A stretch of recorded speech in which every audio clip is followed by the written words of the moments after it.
Want to grow your business and take it to the next level? Well, here we all are, and we're going to show you how through hard work, perseverance, and a little help and know-how, you can take things to the next level and push the success of your business even further. Let's get going. Hi everyone, Paul Wright here, and welcome to the next episode of the Practiceology podcast, the science of helping allied health business owners earn more, work less, and enjoy their lives. And I've tracked down Karen Litzy from the beautiful New York City to join us today on today's episodes. Karen, thanks for being part of the program. Thanks for having me. I'm happy to be here. Now, I was chatting to Karen before this. Now, as far as podcasts go, we're going to talk about Karen's podcast today, but 500 plus episodes she's recorded of her podcast, The Healthy, Wealthy and Smart. So she's no stranger to the podcast platform. Yeah, I have been doing this for a very long time before podcasts were cool. Well, I'll give you the formal introduction. Karen is a licensed physical therapist, international speaker, owner of Karen Litzy Physical Therapy, as I said, in beautiful New York City, the host of the Healthy, Wealthy and Smart podcast, and creator of the Strictly Business coaching program. So she's been around a long time and knows a lot of things about allied health businesses. So we're going to get started on the episode today. Karen, you ready to go? I am ready. All right, I'm going to hit my starter and we'll take it away. Question one, Karen. Who is your ideal client, Karen? Sure. My ideal client are healthcare professionals or fitness professionals who are interested in starting their very first practice, or who are maybe a couple of years in and looking to streamline, get some systems set up and level up. And question two then. So what's the problem you solve for them, Karen? What's the issues they have? Yeah, the main issues that my clients have are setting up systems around their business, setting up the business in general. So what kind of resources do they need to set up their business? And how can we take things and put them into kind of plug and play systems, if you will, so that if they need to replicate, let's say, finding your ideal client, they can keep plugging into these systems in order to help with creating their business, marketing, all the way through to process maps on how to onboard their patients for the first time.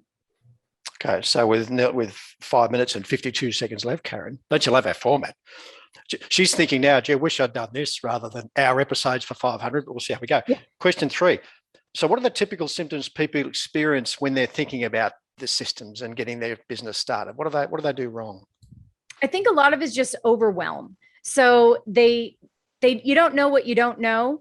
And now no one has the time to Google a million things in order to do things the right way. And so what I find are my clients want to do things the right way first, so that they don't have to go back and make all these corrections. But the main symptom that I'm working with is just complete overwhelm and not really knowing where to start. So question four then, so when I am overwhelmed, what are the mistakes? What are the mistakes that we make when we get this entrepreneurial idea in our heads? What do we do wrong? Well, I mean, a couple of things. I think number one is you try and do everything yourself, and it's just impossible. So, if you try and do it all, it'll keep you small. One of my guests said that a number of years ago, and I couldn't agree more.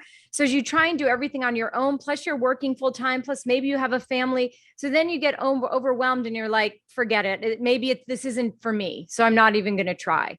And so if people have that yearning and fire inside them to be a business owner, then I want to be able to help guide them through that, to take away those feelings of overwhelm and inadequacy. Do they suffer too, Karen, from perfectionism? Because they don't understand everything, they won't do anything? Like, what happens to them? 100%. So it's perfectionism, and I think it's analysis paralysis. I work with a lot of physical therapists. We tend to be overthinkers and over analytical, and you start analyzing everything and then you're just paralyzed and you just have a hard time moving forward. So my goal is to be able to coach people through that and break them out of that and just start. It doesn't have to be perfect. I'm a recovering perfectionist, so I know this. What of my mentors say? It's better to be 80% and out the door than 100% and in the drawer. That's that's great. I love it. Now, question five, with 3.5 minutes left. So what's a valuable free action that our audience can do to help them solve their not sure what to do symptoms? What can they do to fix this?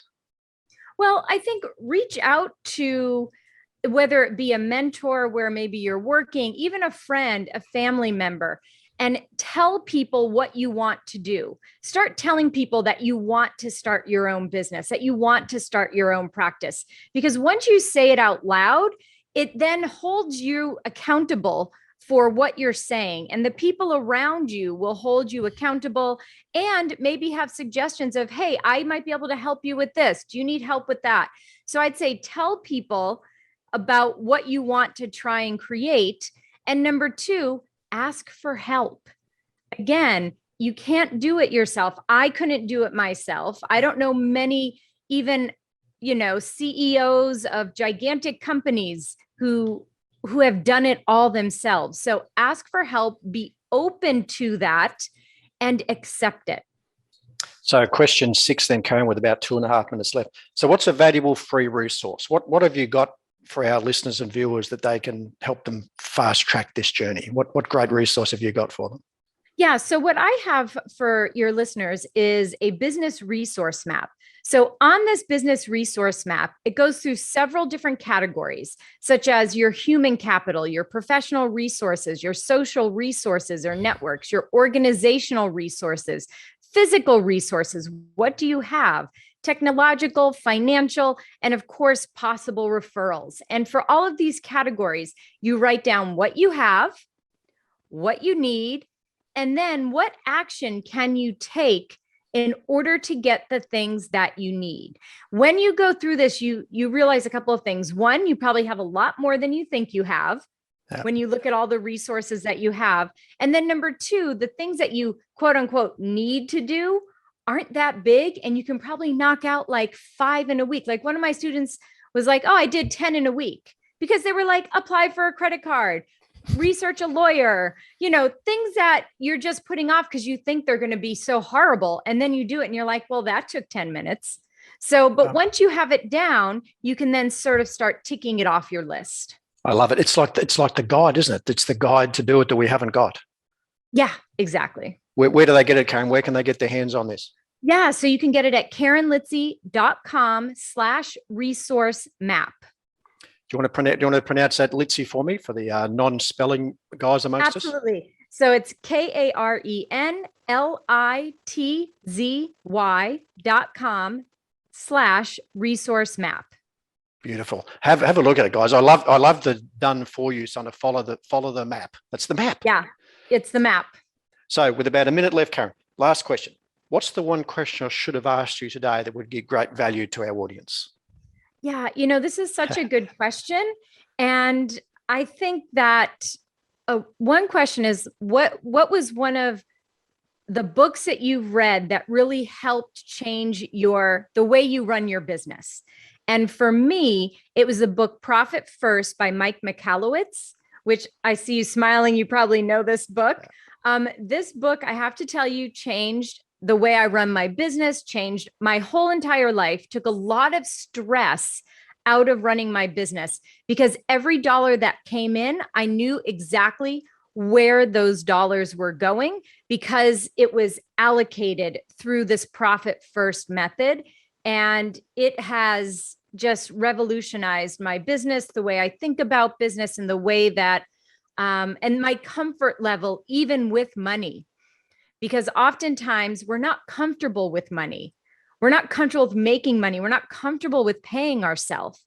And so that book really flipped a switch for me. So Profit First, Mike Michalowicz. Genius. And where's the link again for your resource map? KarenLitzy.com/resource map. That's right? Correct. Yep. Brilliant. Karen Litzy, thanks for joining us on the Practiceology podcast. You are a superstar. Thanks for having me. Now, if you haven't caught up with our recent Practiceology demonstration, head to mypracticeology.com, register for the next session, and I'll see you in the next episode.